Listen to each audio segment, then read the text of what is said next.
It's out here, 5 degrees. It's windy. I don't think you can see the snow. I got my helper here. Hey Wilder, where's the stick? Huh? Where's the stick? You gonna give it to me? Yeah? That's a good boy. Yeah, give it to me.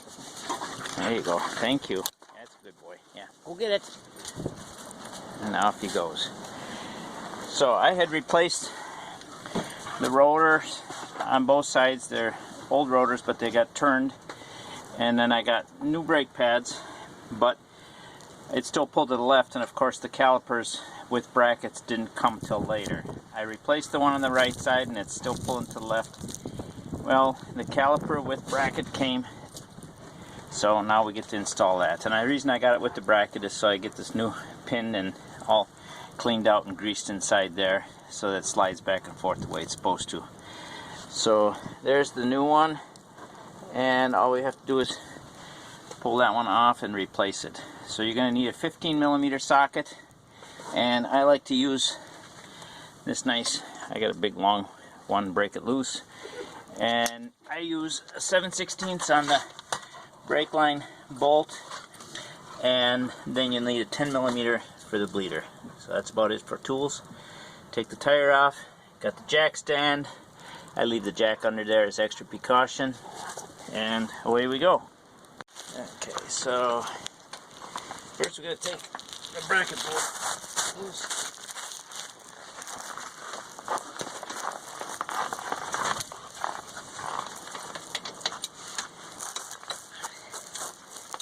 And then I got this handy little stubby wrench that makes things working in tight spaces easy.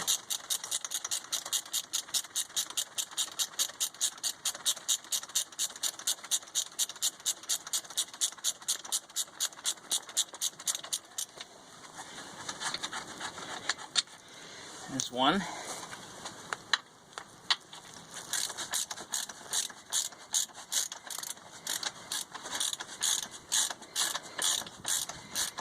And before we get too far, I'm going to go ahead and crack this line off of here.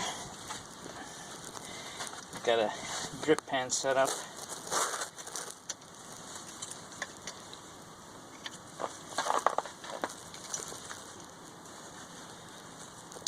Thought that'd be easier. It's not spinning all the way around. Okay.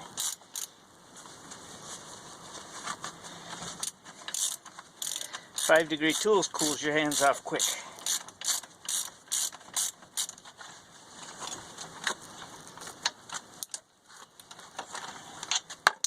Okay, there's the second bolt.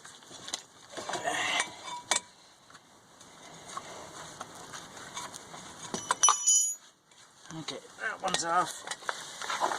And the difference between right and left, this one you see is left. This one's got the bleeder valve on top over here. For the other side, the bleeder valve's over here, and it's marked right. That's the only difference between those. The old one I pulled off, I put the little plug in there so I don't leak brake fluid all over the place. And I'm going to take these brand new ones and put them in the caliper, like that. And this one has a wear tab. Some don't. This one has a wear tab that goes on the inside.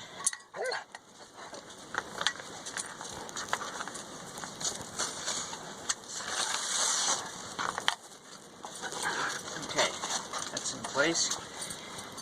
And then we lift it up there and set it on there. Like that. I got my new copper washers on there. Screw that into there.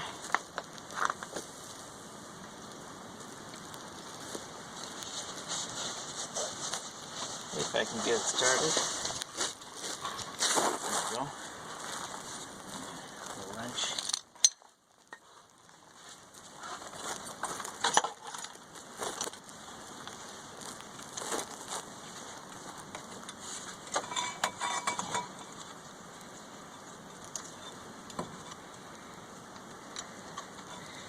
Tighten that down a little better later. And then we got to get these bolts lined up and started.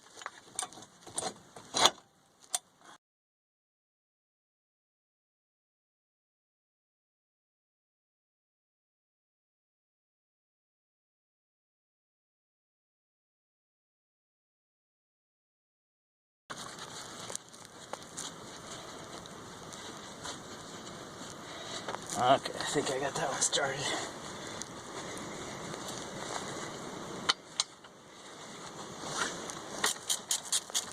Yep, and it should spin pretty freely, otherwise you have a cross thread and you don't want to continue. And you want to start over. Once you have that other one, first one started, the other one lines up pretty easy.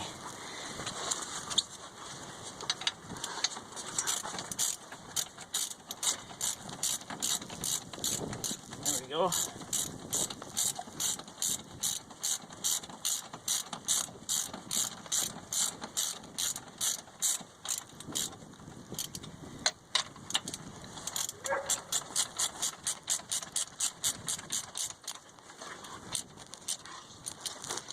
Okay, and tighten it down with this. I could get a torque wrench on there, but I just get them good and tight.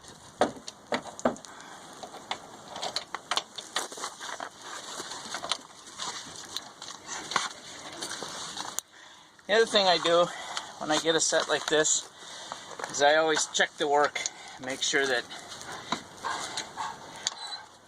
whoever remanufactured it tightened those up. I found them where they came from China and one bolt never loose. So, good idea to check up on their work. And then I got a 10mm wrench here for the bleeder valve. I open that up a little bit and let it drain. I'm going to leave the cover on that on so the snow doesn't get in there. And then it's time to bleed the brakes. What? It shouldn't go down all the way. I can't get it down all the way. No, you want to let it all the way up and then pump it until it doesn't go down at all.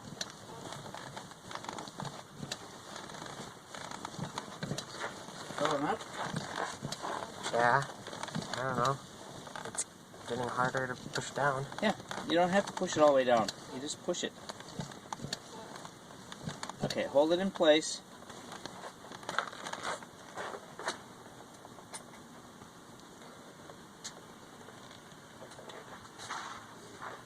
Okay, let go.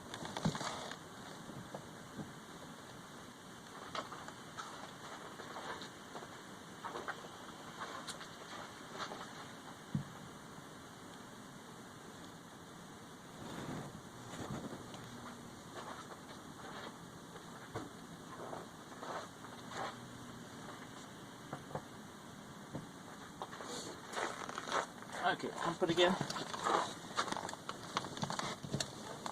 Feel solid now? I don't know. Okay. And then he pumps it a few times and then he holds it tight. And then while he's holding it tight, hold it tight.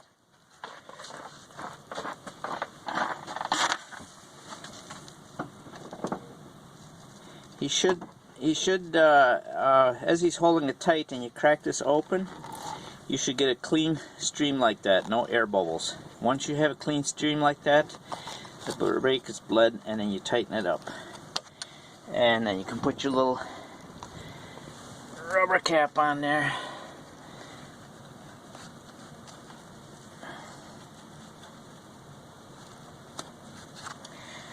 There we go. And the brake job is done. Put the tire on, close everything up, pick up the tools, and go inside and warm up. Took off. I had them turned, and then I'm going to store them for the next time I do a brake job. So I'm just rubbing some grease on there so they don't get surface rust. Keeps them nice and clean that way.